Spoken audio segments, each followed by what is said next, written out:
happy. But as you get better at chess, you're going to pick up on these little details, and you're not always just going to rush into situations thinking, you know, I'm absolutely certain this is going to work, blah, blah, blah. So b4 is interesting. When this pawn comes up here, the idea I would like to think is to target my knight. Anytime a pawn moves, you got to think about what's getting weaker as well. That got weaker. It's tough to exploit, though.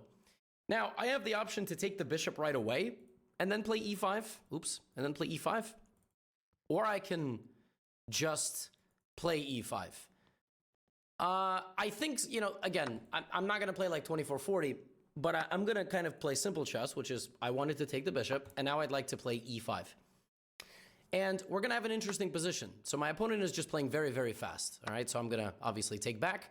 They cannot take. They have to realize this is pinned. They could check me now. I just told you. Yeah, they missed that. They were calculating this, but they forgot that my queen can open up and see their bishop. Just playing a little bit too fast. A little bit too fast for a 10-minute game. I get it. You're playing me.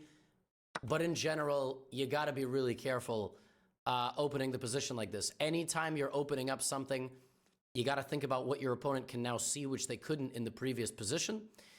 And the difference there of the move of bishop c4 check in like this position or this position would just be, in the version I showed you, I was losing a pawn.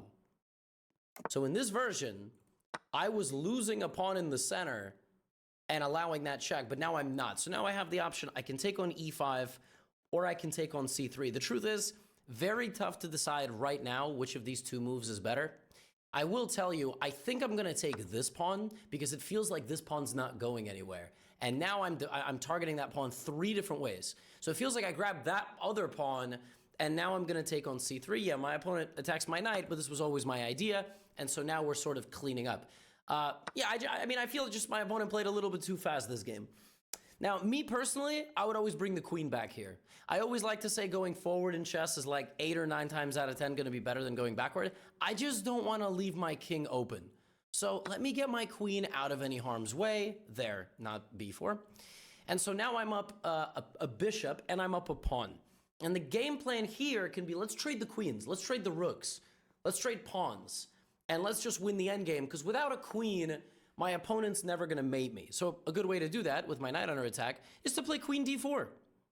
Of course, I could have played queen f6, queen f4, queen e4, queen c5, queen I could have played any queen move. What my opponent should probably do is this, although that move does run into a little bit of a problem. It's a very good idea. It's a very sneaky move. It just so happens that I have a defensive move, which is an offensive move, which would have been putting the bishop there.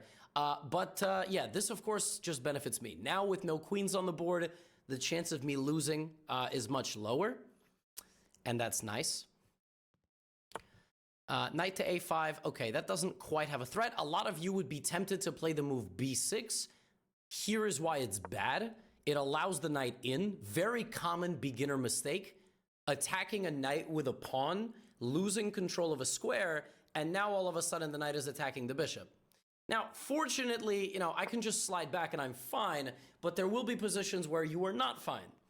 And the next order of business for anybody watching should be there to target the knight, or a6 to get rid of the pawn and to open up the rook. I'm always looking